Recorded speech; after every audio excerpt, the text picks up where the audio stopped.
Hey there, Toonami faithful, and welcome back aboard Toonami Absolution, where we talk about the shows that made us us and made you you. Once again, we are your hosts. My name is Alex. I'm Sam. And I'm John. Pokemon, the first movie, or Mewtwo Strikes Back, released in the US on November 12th, 1999. Toonami did show it on March 26th, 2004, so quite a way after the film came out. But Alex, this was your choice. Why? Pokemon, the first movie, has a very special place in my heart. That movie came out when I was very young. I was a Pokemon kid. Seeing it again on Toonami in 2004 was wild. It was a flashback for me. It will always be a nostalgic piece of media for me. It also gave rise to one of the worst internet theories on the planet, and I love that for us. But yeah, and I'm just gonna throw it out there. I think that is kind of up until that point in the 90s, that was Pokemon wasn't a really good looking anime, but the movie actually does look pretty good. And that was the best it had ever looked. So I have a lot of nostalgic love for it. John, I know you've got a bunch of you've been a very good archivist in finding all of the original Toonami broadcast and stuff.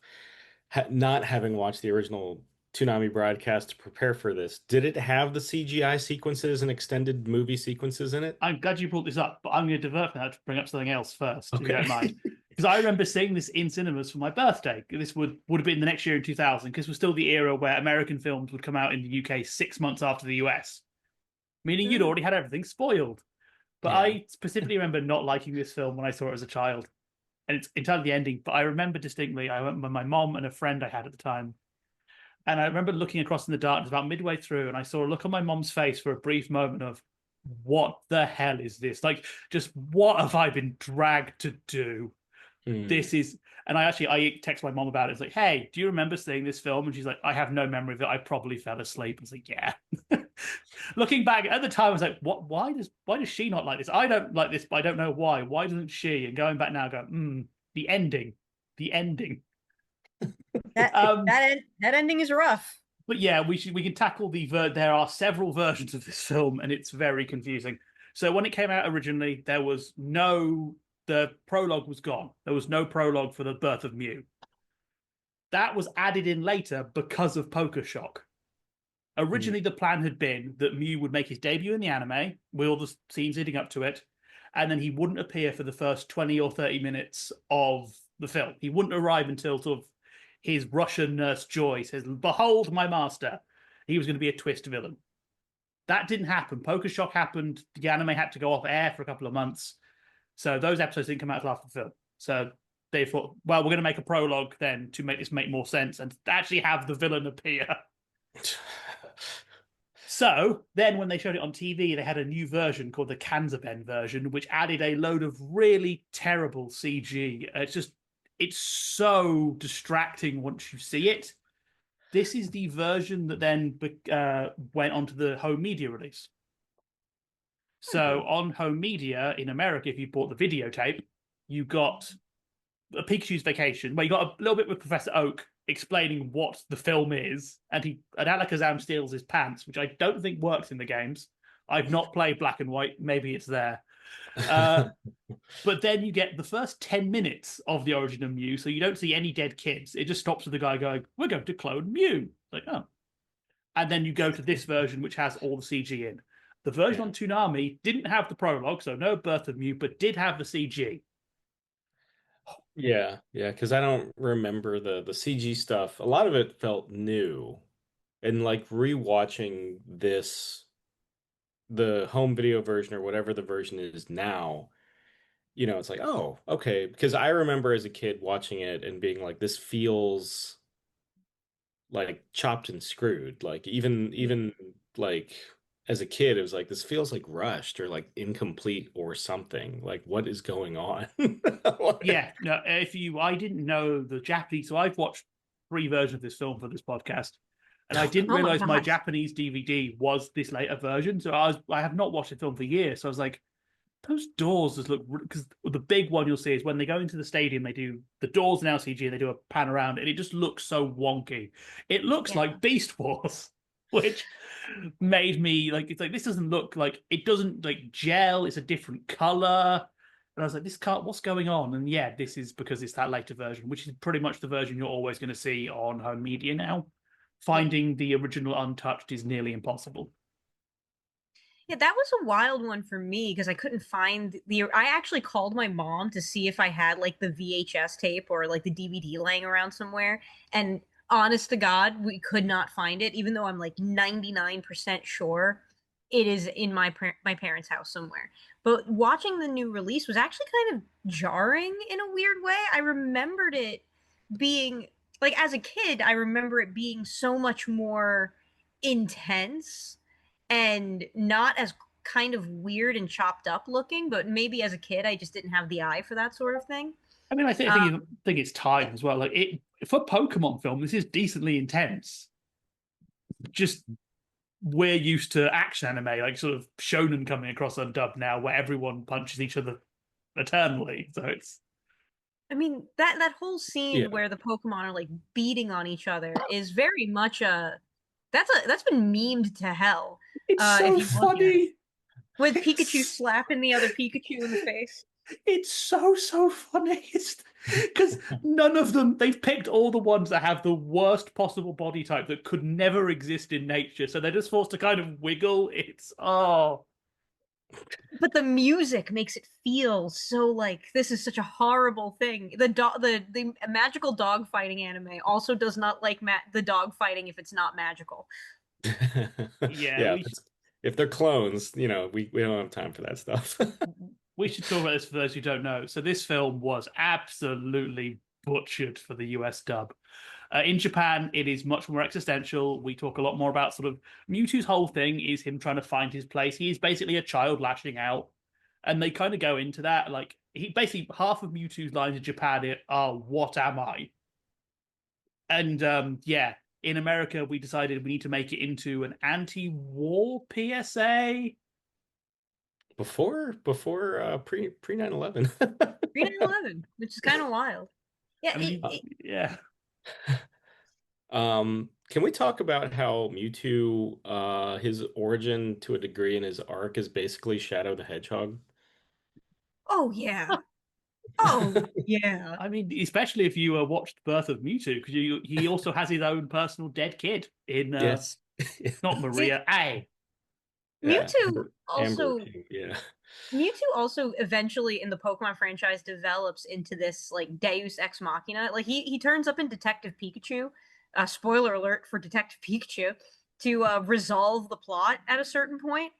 There's something very interesting about Mewtwo's place in the Pokemon canon, especially now that we're at like you can put God in a Pokeball. Like if once you remember that God fits in a Pokeball, Mewtwo's place in the Pokemon canon gets a little bit weirder, and this movie is really the start of that, and the start of the Pokemon coma theory for any of you ancient internet explorers out there. I don't blame it. Ash takes a lot of damage in this film. One of my favorite moments in this He film is died. when Ash comes back up with all the Pokemon, and his first thing is, "I'm going to punch Mewtwo." That is the most American moment in this film. They should have had just eagles screeching as it did it. There's an eagle and jet skis and all that. Like poor Ash. Ash died in this movie for like a solid couple minutes For our sins, yes. for our sins, and then the Pokemon resurrected him. He didn't die though. That's the thing. The director confirmed he was just petrified. He was alive in that stone. That's worse somehow. It is. It also doesn't make any. This is what I remember bugging me as a kid. Like little me wanted Ash to stay dead. Oh. Not because I didn't like him, but I think it's because also I grew up with a lot of detective stories, stuff like that, like Agatha Christie. So like I wasn't that weird for me for a character to die and stay dead. So I always found it annoying in kids' media when they last minute nonsense them alive again. Like if it had been Mewtwo and Mew coming, because they'd already said Mew could give life. So if Mewtwo and Mew had come and done it, I'd probably been okay with it. But it was Pikachu doing it. It's like, why has this never happened before, after all? Surely someone's noticed this before to go, maybe we should hook a load of Pokemon up to like a sad movie like Schindler's List and we cure all disease. I I cannot think about the existence of Schindler's List in the Pokemon universe. Frankenstein That exists in has this so many universe. wild and insane applications. Jesse references Frankenstein like twice in this. Yeah, but Schindler's List is a little different. It's Hollywood. What was the Kanto region doing during World War II? What was the Kanto region? I mean, Lieutenant Surge was in a war, and Ash also died previously in the Indigo League series when they met the ghost Pokemon. They ripped his soul out of his body. Ash is no Yeah, but that was like a stranger. delightful like isekai adventure, right? That's almost a Miyazaki-an adventure, that episode where they're He got going hit around by Undertown and he. he got hit by a chandelier and died. Well, the circumstances aren't great, but he has fun with Ghastly and Haunter and Gengar. Like Haunter. That's what you find out. This is the orphan. The Haunter is the orphan that Mew was talking to in his tube. I do like that Mewtwo can speak, but Mew just kind of, at least in the English, is just like Mew, Mew, Mew. Doesn't really seem to care. Just living his best little life. Mew just kind of turns up. Mew is kind of like the ultimate dereliction of duty here because he's just like, yeah, well, It also, I love how they do the big thing of like, oh, it is Mew. I am Mewtwo. But of course, the audience know that Mew exists. We've seen him. Yeah. Ash doesn't know that Mew exists. So Mewtwo going, I am the second Mew means nothing to him. It's like, okay, mate, cool. I mean, yeah. At that point, it's one of the things I find funny is like the reason I'm in this current setting now is because I'm in Tokyo. This movie still like rips in Japan. Like if you go to the Pokemon Center in Shibuya, they have the containment tube or stasis tube with Mewtwo in it. And it's like it's the centerpiece of the Pokemon Center. It's like, oh shit.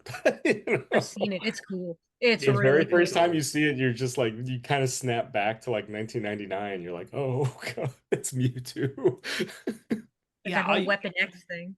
I'm going to keep bringing it up, but if you ever, I would recommend watching the Japanese version with subtitles because it is an infinitely better film, especially with Japan's version of Birth of Mewtwo. Actually, has a sequence where said he meets the scientist's young clone. They have this little psychic vision quest where she takes him to her house and then dies midway through. It's very well done. I think it elevates the film. It does a better job of giving Mewtwo an actual character rather than just, hello, I am Mewtwo, I am evil. All of you die now. Yeah. Yeah, we didn't get that one in because I remember in watching this in, the late 90s being like, so he's just an evil clone. I guess there's other evil clones later in the movie. I guess all clones are inherently evil. Nurse Joy, what's going on here? I mean, Nurse Joy is one of 8,000 sisters or cousins or something, from what I understand. The funniest thing, I love the Nurse Joy thing in this because it's like, okay, I kind of get, okay, you want the person who can help you with physiology to probably fix the cloning machine. That's probably why I got it. But why are you dressing her like a Russian noble from the 1400s? Like, why is that Mewtwo's point of reference and not just... She's more useful to you as a Nurse Joy. Also, they say it so one of the big dubbing changes when they go to the dock to sort of go to New Island. The American version adds the woman who runs the port giving the whole, they say the tears of Pokemon to actually foreshadow the ending. In Japan, she just says, yeah, the weather's bad. I'm not letting boats out. Do you think I'm insane? And then they say, also, no one can be healed in this town because Nurse Joy is gone and no one else can operate the equipment. Which, what? That's a weird bit of world building. Like, so each town gets one Nurse Joy, and if she's sick, well, sorry. Like, you get one Nurse Joy per town. There is no backup plan. We can't fly a second one. Yeah, your entire medical infrastructure hinges on you having an operational Nurse Joy. What's that? She's visiting her sister in Pallet Town. Well, sorry, your Pokemon are dead. There is no Nurse Joy in Pallet Town. I will say that the Pokemon professor is the one who operates the machine there. He's qualified, but nobody else. He's filled the forms in. He's filled in the forms. He did the certification. Like he has the wig. Oh my God, Professor Oak in the Nurse Joy wig. Oh, I kind of like that idea now that what you get isn't like a badge. It is the wig and the hat. That's what you get. Like, oh, that would be amazing. it is very interesting going back to Pokemon media from the 90s, I do have to say, because now we live in a world where there are like what, 850 some odd Pokemon, and this was back when having 151 was revolutionary. Like the amount of theories that came up around the games, and like you could find Mew under this truck if you did this. It's such a different time period for this franchise. There's a purity to it, right? Before like, you know, they literally double up with or close to double up with gold and silver. Um and I remember there was always like I think we always knew there was more Pokemon coming like at the schoolyard and stuff. And John had mentioned Pikachu's Vacation, the short film that accompanied this earlier. And when we saw clips from it in whatever rudimentary pre-YouTube internet video thing that we had, we saw Meryl and we were like, Peekaboo? Is that the new Blue? like is Peekaboo like a kind of Eevee variant? Like if you use a water stone on Pikachu, he becomes Peekaboo? Which is not, of course. I mean, Meryl is its own Pokemon, but yeah.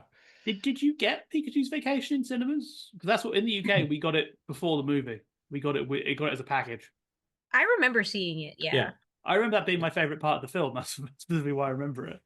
Quick trivia question, my friends. Do you know which is the first Gen 2 Pokemon that was shown in the series? Togepi count? It's one of the birds, isn't it? It's a bird. It is a bird. How many are there? It's Birds all the way down. yeah, there's a lot of birds, It is actually Ho-Oh. Gets Oh yeah, shown in the because very Ash rides beginning. Ho-Oh. Yeah.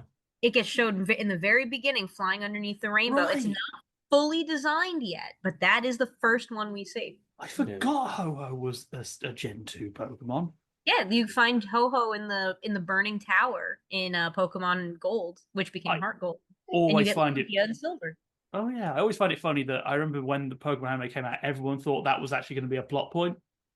But Yeah, no. Ash saw Ho. No, it's just a thing. Just like now, Ghost or Mew. Just now and again, main characters see things, and and that's just a thing that happens. Yeah. But so talking of Mew, can I bring up one of my favorite things about this film is yes. the picture of Mew the scientists have in their laboratory specifically to point at during important moments, because it's the card art, which is very funny, but it's just in an IKEA wooden frame nailed to a metal wall. It's like the most like this is you would think if you're building this lab to sort of you'd get like a nice picture. But there's the photo we took. We just nailed it to the wall. We sent Dave, the intern, out to get a frame from IKEA. We just nailed it up. It's like it's so out of place. Yeah. I have that card still. Oh. Like I got it walking into the theater, and I don't have the right binder with me, but I had these little Pokemon card binders, and I still have it like looping around somewhere. But it's interesting going back to these films too, for the very simple fact that this is like the peak of 4Kids dubbing, but that you can also tell that there was stuff that since it was a movie they could get away with it a little bit more. Like Mewtwo does a little bit of thrashing in this movie, and when you're watching the Pokemon beat each other up and everybody having their existential crisis, it's changed, but there aren't as many pulled punches as in the anime itself. I mean, you see Gyarados biting Gyarados, which is silly, but it's infinitely more violent than we got in the anime. Yeah. Bite was basically just fly at opponent and then cut away in most episodes. Yeah. Talking of the editing, I would like to bring up there's a really interesting essay by Annie Allison called "Cuteness is Japan's Millennial Product" from a book called Pikachu's Global Adventure, where she talks with Norman Grossfield, the director of the English language version. And I just love this quote. Grossman told me that he altered the storyline to make the cloned Pokemon, Mewtwo, more clearly evil and the battle Ash waged war against it more definitely good. As Grossfield explained, the convention in US children's media is for clear-cut heroes with moral dynamics that sharply differentiates good from evil. By contrast, ambiguity in the sense of murkiness that borders good, bad, real fantasy, animal, human, is a central part of cuteness generated by the cute business in Japan. This cuteness and ambiguity got muted by US importers, but even in the exported version, Pokemon retains a gentle cuteness. And like that doesn't make any sense. That was word salad. That was yeah. I get what they're going, but the rest of the essay is very good, but it's like I don't think he meant that. Yeah, yeah. A lot of I'm nice not even quite sure I get the main idea of that paragraph. Well, I think he's saying that cute in Japan can be morally grey, while cute in the US can't be morally grey, which I guess we are before Corona, so maybe. I mean, I guess it all depends on your standpoint on whether or not the Gen 1 My Little Ponies are evil or not. And I would argue they might be. Yes, well, they are. They lack souls. They do. They cannot go to heaven. Nor can Ash anymore. He's been subjected to necromancy. He has been necromantically raised from the dead. I do kind of want to talk about the Pokemon Coma Theory for like 2 seconds, mainly because of the role this movie played in it. So for those of you who don't know and aren't as chronically online as I am, Pokemon Coma Theory came about in the early days of message boards, where the idea is that Ash got put into a coma after getting attacked by all those Spearows in the very beginning of the anime, and that the movie was representative of him getting shock treatment as a way to bring him back to the waking world, essentially, and that Mewtwo was a stand-in for experimental treatments.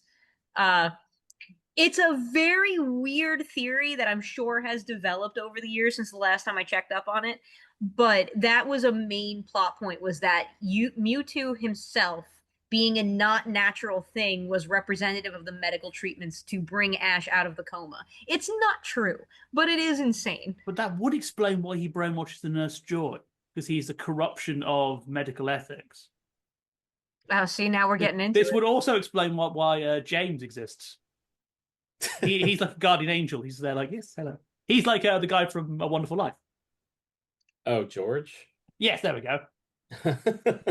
Talking of this, I am sad that the dub did remove the best Team Rocket gag in the entire film. Joe, when the Dragonite appears, which is a question in and of itself, Meowth goes, "Oh, last time Jessie cooked, I lost 8 of my 9 lives." In Japan, the joke is infinitely funnier because Jessie goes, "Well, I've got a pan." Meowth goes, "Yeah, but we've got no food to put in it." So just walking around with a pan, it's like, I have a pan. When we inevitably find food, it's just a really funny line. Oh, that's good. I like that. That's fun. Do we want to unpack the ending? Actually, I do have a question. Want to recap the ending first for us, and then? Yeah. So Ash gets turned to stone. All the Pokemon gather around him and start crying, and this brings you back to life. As we know, that's how it always has worked. If something cries on you, you come back to life. Yeah. Don't try this at home. The beast. I mean, Mewtwo then delivers the hardest line in cinema history about the circumstances of your birth not defining you. Then flies off with all of his Pokemon friends, even the ones who can't fly. He levitates them. He's psychic type. Yeah, I guess. But then he says, "Everyone, this is all best forgotten." Which, thank you, non-canon movie. And then I never understood this. They turn up back at the port, but the lady who was running it is still saying that you can't travel. So did he send them back in time? Because there are other people present at that port. So if they just appeared in via teleport, surely those other people would have seen it. They're acting like they haven't traveled yet, but Nurse Joy is now here. I just thought they were just sent back to like Pallet Town. No, you see him Hang talking on, I'm looking up Mewtwo's moveset to see. Yeah, we should actually bring up the moveset. There is actually a few move debuts in this film, like Darkness Ball. It wasn't in the game up to that point.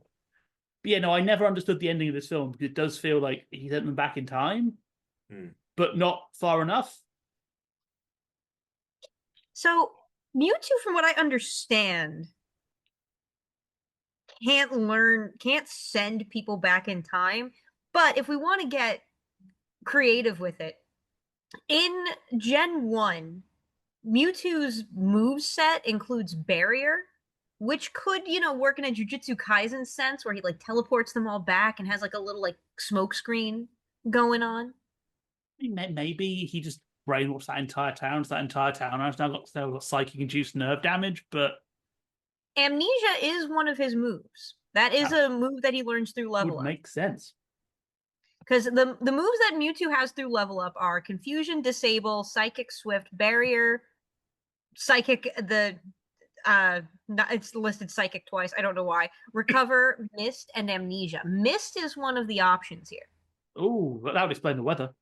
That could explain the weather. Yeah, no, the ending I never understood, and it's just as clunky in Japan. I know I've praised Japanese, but it still has the stupid back to life through tears, time warp. I've never seen Pokemon Mewtwo Strikes Back Evolution. Is it clearer in the remake? Okay. It's more 3D. Mewtwo has a nice felted quality to him. I don't like the makes idea no that he's sense. furry. I don't love that idea. Him being bit- furry is uncomfortable to me. Just before we sort of get to near the end, I want to bring up a few things about the film's release because I think it's really important to note that how big this film was. It earned $10 million on its opening day, which was a Wednesday. So it was the largest Wednesday opening ever, and the American press dubbed it the poker flu because children were skipping school to the point some schools gave kids the day off for it. Oh, damn. They were just like, we know you're not going to turn. We know you're not going to turn up. So what's the point of us fighting this kind of thing? My school did a field trip to go see the movie on the day it came out. Yeah, overall it made about 77 million internationally, 85 million in North America, which like the biggest children's opening, one of the biggest animated film openings, just one of the biggest. But obviously it got savaged by critics, and Roger Ebert's review is now legendary. But I'd love to. There's a bit everyone brings up where he says it's pointless because it's an anti-war film about dogfighting. But there's another paragraph I really love. I don't think it gets the love it deserves, which is the animation is bright, colorful, and vibrant. It's eye candy. The story seems very thin, especially compared to other such anime titles as My Neighbor Totoro. The story is idiotic. The individual Pokemon have personalities that make the Teenage Mutant Ninja Turtles look like Billy Crystal. Kids will no doubt love this movie because they can see action involving the figures they have collected. I don't fully get the Turtles and Billy Crystal comment. Such a like Roger Ebert like comparison. Like, everything is ranked on scale of Billy Crystals. Yeah. How many Billy Crystals is this character worth? He's a charming man. It's also must have loved Howl's Moving Castle. Yeah, it's just really cool to see also him just mention Totoro in that. He's like, oh right, yeah, that was out, and that had flopped dramatically. Yeah. At this point, I think Mononoke was the most recent localization, I want to say. Yeah, that's like modern kids may not understand. Like all those really big Ghibli films, they were a failure. This was the first anime movie for most of us. Because unless you lived in a sort of a big city or had art house cinemas, you didn't see Totoro unless you'd got the DVD, and that was hard to find. But you definitely saw Pokemon. Oh yes, you saw Pokemon and you got it pushed. It was a marketing juggernaut. Even the VHS version I was looking at ended with a preview for Pokemon the movie 2000. Yeah. And, Pokemon the movie 2000. Even though we all know that the third Pokemon movie is the best one with Entei. Being voiced by Dan Green, stealing bombs. Well, the funniest thing about and it comes to one of my final points, is that you can tell this VHS trailer they haven't dubbed the film yet because there's no dialogue and they don't mention the plot. They just show a load of unlinked segments, which is funny because the original trailer for this movie features a load of stuff that isn't actually in it because they made the trailer before finishing the script. So there's a character who looks like Misty's younger sister who you see throughout this trailer, not in this film at all. But the first teaser implies that this is going to be Misty's kind of family film. So there we go. So is that your final thought there? My final thought is I understand why young me didn't like this film, and